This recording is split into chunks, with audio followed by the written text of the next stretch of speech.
Ok, skoðum þetta aðeins nánar. Ég ætla aðeins að kafa dýpra inn í þetta og skoða ákveðið dæmi. Þannig að nú ætla ég að fara að búa til prósess. Nú erum við búin að kynast hönnuninni, hver svona aðal markmiðið er. Þannig að nú ætla ég að fara að búa til þessa klasa. Ég fæ frameworkið tilbúið. Þannig að það sem ég þarf að gera er þessi og þessi hérna. Og kíkjum aðeins á það sem er í process context. Einföld XML skrá sem að inniheldur Spring Bean definition eins og þau voru að kynnast í dæmitímanum. Hérna er listin af, maður þarf að vera með beans hérna, svo koma allar þessar baunir sem maður telja upp. Þessi baun hefur ID-ið og þetta ID er notað í hinum kóðanum til að segja, komdu með process context. Og hér er klassin og ég get náttúrulega í þessu config file breytt þessu hérna, en það er náttúrulega engin ástæða til þess. En hér er ég með dæmið, ég er að lesa RSS og hérna er import-úrlinn og er RSS frá Yahoo til dæmis. Og síðan er hérna, þetta er síðan klassin sem ég ætla að keyra. Þannig er ég búin að segja við frameworkið, hérna er allt sem þú þarf að vita þennan prósess. Þannig að frameworkið getur njúað þennan klasa, injecta þessum process context, þá veit það hvað processin heitir, það veit hvað klassin heitir, það veit hvað import-urlinn er og þá getur processin farið í gang og keyrt alla þessa hluti. Þannig að þetta er process contextin, en það sem þessi klasi þetta er umhverfi processins. Þannig er ég komið kontekst, þess vegna heitir þetta kontekst, þetta er umhverfi sem ég er að vinna með. Og þetta er bara einfalt value object. Design patternið hérna er value object. Það er enginn að fara að breyta þessu. Þannig að þetta er svona einhvers konar upplýsingamiðstöð. Þetta er næstu eins og registri, mætti ég kalla það þannig líka. Og síðan ætla ég að útfæra process hérna, þetta er interfaceið, svo þá þarf ég að vera með þessi hérna föll og sem að frameworkið kallar á. Þannig að hérna er þetta interface einu sinni enn. Þarna komið. Og síðan er þessi abstract gaur hérna. Hann sem implementerar interfaceið og eins og við sáum á hann, þá sér hann þetta context dót hérna. Sér síðan start process og hann síðan útfærir hann þessa hérna before og after og sér alla vinnsluna sem allir þurfa að sjá.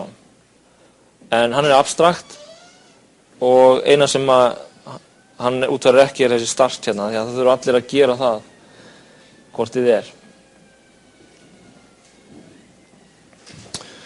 Ok, en þetta er það sem við kallum template method, munið eftir þessu. Það minnir alveg svakalega á layered supertype, þetta er svona supertypa, superklassi, en þetta er template method. Template method skilgreinir ekkert hvort þú þurfir interface, en template method skilgreinir nákvæmlega þetta hér. Það er að segja ég er með before, start og after. Þetta er algoritminn í template method. Þannig að ef ég erfi abstract process sem að væri þessi hér, ef ég erfi hann, þá þarf ég að fylgja þessu templati. Þannig að þetta er alveg rosalega algeng leið í frameworkum. Það þú býr til eitthvað, interface hefur það hlutverk að segja svona á process að vera. Abstract process, hann hefur það hlutverk að útfæra það sem að hann getur útfært og veit að er alltaf eins, þetta er svona layered supertype fyrir dótið, en síðan er hann með algoritman. Þannig að hér höfum við template method plus layered supertype staðsett í einum klasa. Og hérna síðan abstract processin, útfærslan á honum, þetta sáum við áðan, klárum bara höfum tóma hana before og after, eins og ég sagði á hann, og hann er útfærslan á þessum process context dóti.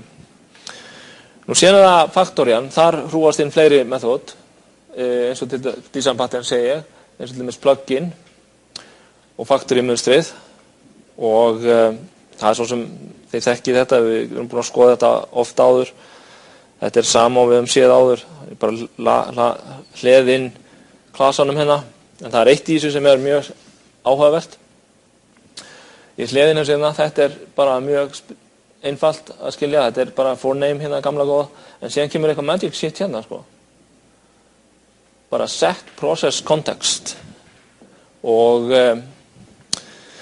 hérna ég að injecta inn í processin þessu kontekst, þannig að Factorian framleiðir ekki bara lótar ekki bara klassanum, heldur tilbúnaðan líka. Factorian hefur það hlutverk ekki bara að smíða klassan, heldur líka konfigura klassan. Og það eitt sem líklega atriði með Factoriur. Og þegar maður að gera svona Factoriur að ef hún getur séð svona umsýslu á alls konar drasli, þá var það enn betra, verður hún miklu öflugri. Og svo þetta þessu hlaðið inn. Hér til dæmis enn eitt dæmi exception meðhöndlun sem betur en print stack trace. Við erum að nota process. Og hvaða konsól það? Engin. Þetta keyrir í einhverju vél einhvers staðar og það ekkert viðmót á þessari vél. Þannig að eina sem við sjáum, það þessi logfæll. Þannig að við þurfum ekki bara að logga villurnar, við þurfum líka að logga successið. Process fór í gang. Las svona mikið af færslum. Gerði þetta, gerði hitt. Þannig að processanir þau þurfa að logga allt, þannig að ég geti séð nákvæmlega seinna. Því að það alltaf þannig í svona enterprise-lausnum að þú þarft alltaf að vera að fara tilbaka að kanna hluti, skoða hluti. Og af hverju gerist þetta svona? Af hverju feilaði þetta? Hvað gerist hér? Þannig að þetta dæmi villumeðhöndlun sem svona við orðaða þannig, þetta ein aðferð sem myndi verið að teljast í lagi. Það eru ýmsar leiðir til þess að logga og ganga frá hlutum og sjá exceptionir, örugglega margir svona mismunandi skólar þetta, en þetta ein leiðin og þetta ásættanleg leið, þetta betur heldur en að bara prenta stack traceið sem sést hvergi, engin les. Og það reynda þannig að sumum á sem þá ekki eins og hægt að prenta út. Það ekki konsól, það bara kemur null pointer exceptiona því að það ekki neitt til að prenta í. Svo það process runnerinn blessaður.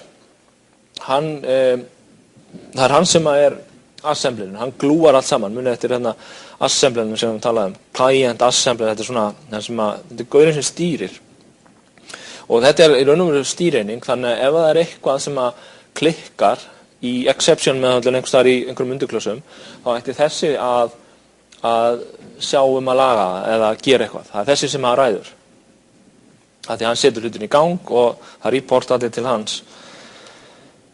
Processorinn hérna sjáum við aðeins meiri kóða heldur en áðan og ég þarna með mainfallið, bý til process runner og svo einhverju parametrar sem þurfa að fara inn og það ef það parametrar þá initializer hann með parametrinum og það nafnið á process kontekstinum, annars hann default og síðan keyrir hann bara runner run og hér dæmi vonda milli meðhöndlun sem sloppið í gegn hana. Og þannig að initial hans með kontekstfælnum og ef hann þannig að sæki kontekstinn hérna, lóta kontekstinum og lóta processinum, þannig að þessi sér að nota faktorinn að búa allt til þannig að ef hann vantar kontekstfælinn þá bara hinleiðin að vera með default nafn og reyna að sækja það líka þá þarf ekki að setja neitt parameter þetta kallað svona að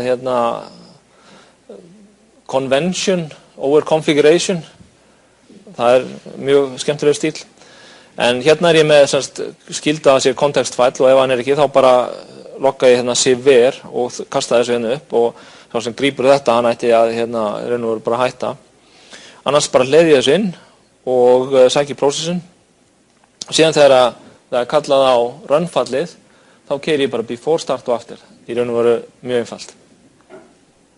Þannig að hér heimsmyndin sem við höfum. Þetta process frameworkið og þetta sýnir fullt af hlutum. Abstract processin sem útfærslan, template method útfærslan á þessu interface þarna. Interface segir svona gerum við process. Hér specific gaurinn, RSS reader processin, þetta sem ég bý til þegar frameworkin liggur fyrir og svona, þá bý ég til þennan og svo bý ég til einhvern annan hérna og svo framvegis. Þannig ég að nýta mér það að eiga þetta til hérna.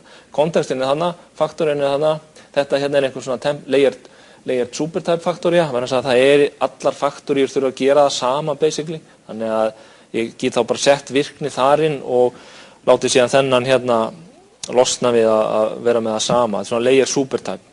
Og svo runnerinn hérna, og runnerinn það hann sem fer í gang, notar faktoríuna, pústar öllu saman og keyrir síðan prósessin og þá keyrir hann þetta interface og það keyrir þennan hér. Þannig að prósessin, hann veit ekki einu sinni hvað hann að keyra, hann að keyra eitthvað startfall í RSS reader process sem hann veit ekkert Þannig að þetta er súpa af design patternum.